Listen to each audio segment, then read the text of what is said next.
And on top of that, Venus has been retrograde and will be until mid-month. And this is causing all kinds of disharmony in relationships. Every sign has had different ways of dealing with this in order to continue progressing. But it's been a very hard time. It's a time to stay under the radar and stay in flight in a holding pattern until you know it's safe. And here, Virgo, you're having a little bit of personal problems too. And let's see what's going on in your spread. Down at the base of your spine for sourcing and urgings, receive the Ace of Wands. It's great to receive an ace, the first card. It's about high energy and go for it. Creative, inspirational, action-oriented change. It's a new spirit that's entering into your life. New beginnings where you're gaining confidence and courage anew. And here the clarification card's a great card too. It's the Ten of Cups, the happiness card. It's a glimpse of heaven over the rainbow of cups. It's harmony with friends and family. You've been through a lot of storms and all of a sudden the rainbow is out and life feels good to you. But there's one requirement for the Ten of Cups, and you have to live a simple life in order to be happy. A complicated life is not a happy life. Now up in the pelvic or sacrum for your arousing and awakening, receive the Hermit. That's you, Virgo, ruled by the planet Mercury. And you're seeking wisdom and enlightenment. You're seeking enlightenment from the light of the lamp and guidance from his staff. His presence indicates a desire for change in your unconscious inner self. It's kind of a personal mission of desperately seeking you in this case. You're going on a self-discovery. Wisdom is the breath that renews all things. And this is what you seek. And you also seek illumination, which is Latin for spiritual enlightenment. And the clarification card is excellent too. It's the Seven of Pentacles. I call this almost the harvest card. It's like you're a farmer and you have a crop that's almost ripe but not quite. And this is the attentive time. It's the very perilous time where you could have a flood, hail, frost. You may not receive the abundance for your labors. So you have to stay vigilant. Now up in the solar plexus, you receive the Devil. This is where the meat and potatoes come in. And this could be an addiction, hedonism, some kind of denial, selfishness, pitfalls for the shadow self, bad choices, facing what you fear the most. But I think you kind of let things get out of hand. Virgos are there to serve. It's the cat and dog type syndrome where dogs have masters and cats have servants. And somebody's acting like you're the underdog and they're the cat and they want to be served.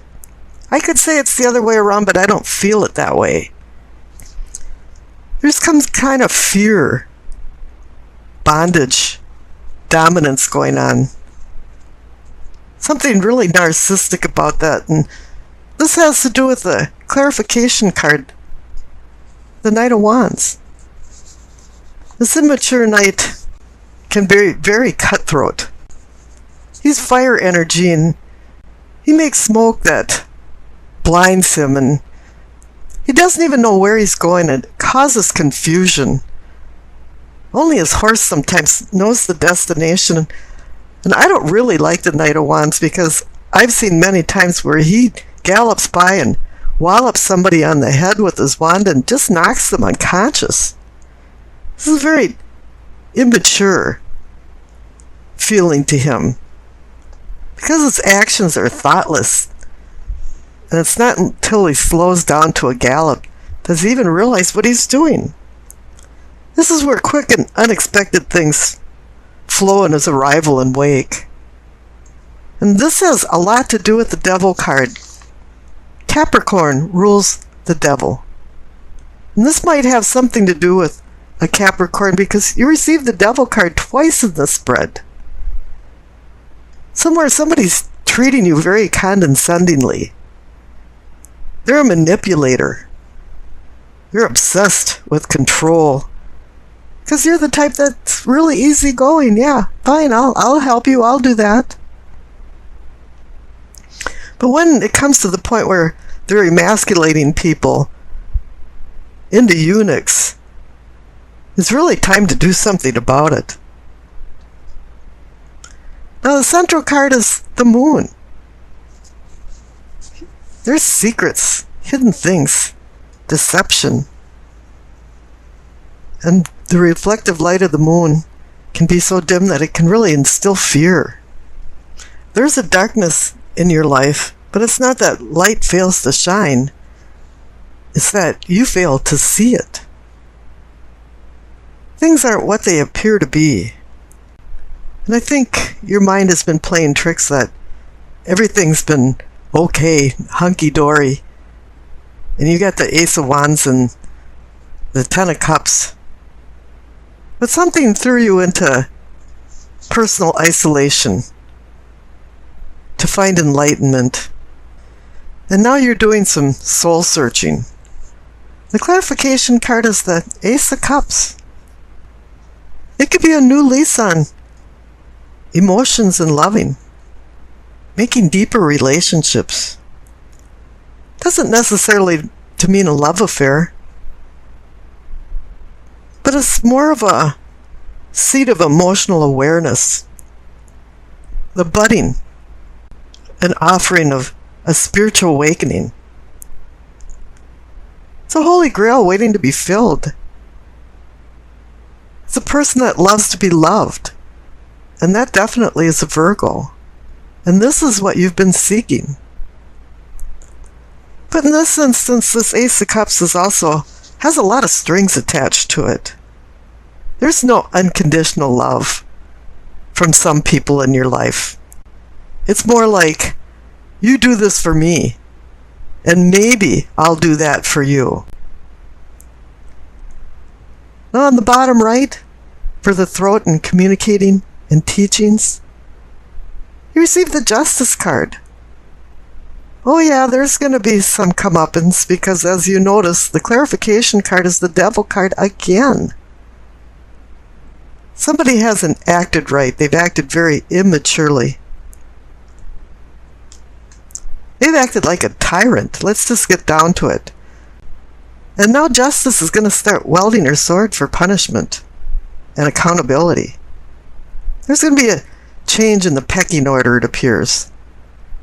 And it really is time for something to change. You don't have an enemy, but you do have an opponent. Somebody that's vying you, pushing you to the limit. And all of a sudden, you're changing. Up in the third eye, foreseeing and envisioning, you receive the Nine of Cups. It's a wish card. You've wished for a very long time for change. And the clarification card is the Strength card.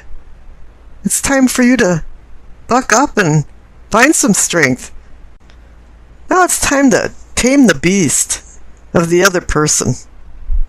Dispel your fears. And when you dispel fears, normally it's finding patience, but here, there's a reason for you to have lost your patience.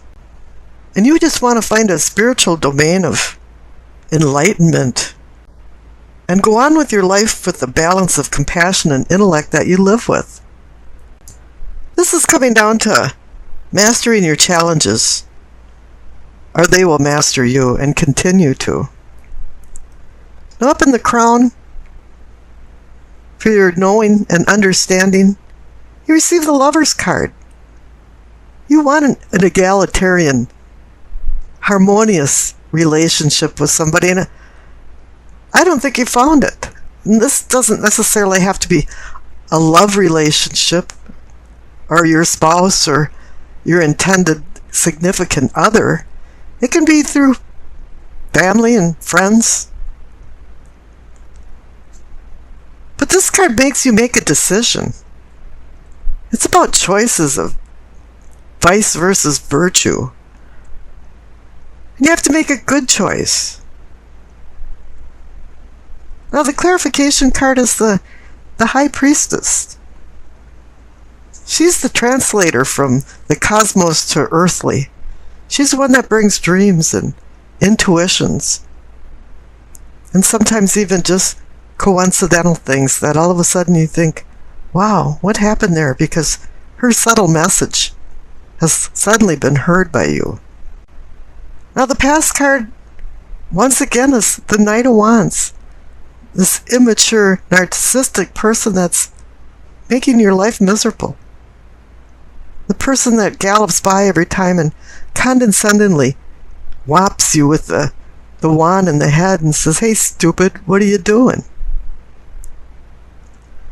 Now the future card is the Five of Swords. This card's about having a battle that's not worth it anymore. People just threw the swords down and walked away, and maybe this person that's holding the swords thinks they were the winner. Ha ha ha, goading. But in reality, you can't leave your life like that. You have to start taking control of it. Having the strength to do that. Changing the whole pecking order and demoting the person that has been antagonizing you. And I pulled a clarification card for that just to see what's going on and if you can overcome this personal problem with somebody else. You got the World card. The cycle is over. You've broken the routine. And now you're on your own. And you're free. No longer in bondage from this one person. Okay, and now for the Doreen Virtue messages from the Angel card. You receive Layla. Spend time alone in nature, meditating about your desires and intentions. Ask the angels to help you gain a positive perspective. And I think that has a lot to do with the Hermit. That's ruled by Virgo. You went into a meditation. And you're changing your perspective all the way through the spread. Let's go into the reading for the present. You receive the Hermit and the Hanged Man. Both are contemplative cards, but there's a nuance of difference between them. The Hermit is about the desire to change your unconscious inner self. You're seeking the light of wisdom, the light in his lamp for enlightenment, and using his staff as a guide. They say that wisdom is the breath of power that renews all things. Now the Hanged Man is about contemplation too, but it's Odin, the god of the Norse, who had hung for 9 days upside down to receive the wisdom of the runes, secret ancient letters. But he sacrificed himself for rebirth. And in this contemplative state, there's a requirement for sacrifice. Now up above, for your prospects, you receive the Six of Swords and the Page of Wands. The Six of Swords is about moving on. Sometimes it's about escaping or fleeing a bad situation, but I just see you moving on, moving away from something that you've been used to all your life. But it's a sword card, so there's a sharp edge to it. And the Page of Wands is about fire, transformational fire. And what you're moving on to is more inspirational, creative ideas that have been a whirlwind in your mind that you've never acted on before. And all of a sudden, something has changed. Now, the cards for your past is the Four of Pentacles and the Tower. The Four of Pentacles is called the Miser card, but to me it's more about hanging on to something. Hanging on to something that probably isn't serving you anymore. It has no advantage in your life. Even though this card is about money, it seems to me that, or it feels like you've been chaste about something, and it's not about money, but it's about your own well-being, and you've been ignoring it and overlooking it to make other people happy. But the clarification card is changing that because you received the Tower. It's a sudden change. It's a sudden collapse. It's a relief. It's a release from bondage. The lightning is a divine force that's changing everything in your life. And now after your contemplative state, you're prepared for the new challenges in your life. And I pulled a clarification card for the Four of Pentacles and the Tower, and you received the Hierophant. The Hierophant is about seeking truth and balancing right and wrong. And I don't think there's been a lot of truth in your life, and there's probably been a few wrongs more than rights that now have to change. And it's suddenly changed in your mind and in your life. Now down for the problems, you receive the Seven of Pentacles. I call this card almost a harvest. And it's the tenuous time before you harvest where hail, rain, flood can ruin everything, and you're not going to receive the abundance from the fruit of your labors. And Virgo works very hard for their rewards. Now the clarification card is the Queen of Cups, and I can say, oh, she's the nurturing mother and this and that, and of course with her staring at a closed-lidded cup, it indicates intuition and that you should be using your intuition. But I pulled another clarification card, and it's the Seven of Pentacles again. It's a repeat. Thing is that you've gotten to the point where you almost have received the rewards for all your labors, and you never got it. You just keep looking for love because the Queen of Cups is there, but you haven't found it. And then I pulled another clarification card, and it's the Two of Swords. Two means decision, balance, partnership. This is something you haven't found, and it's telling you now it's time to make a decision. Do you want to find the love that you've been looking for? Do you want to harvest the bounty that you've worked so hard for? Now up in the possibilities are the possibilities for posterity and prosperity. You receive the Six of Wands and the Queen of Swords. Now the Six of Wands is about victory from a contest or a competition, and you're being honored for it. And the Queen of Swords is about words, and she's stolid type person. Now either your possibilities will come true if you start taking the posture of the Queen of Swords and being more stolid and making decisions without using emotions and using logic. Or else there's a person, queen, male or female, in your life that's been restricting you and is going to say very harsh words to you. And it's really up to you in what you decide in your meditative state as to where you go in your future.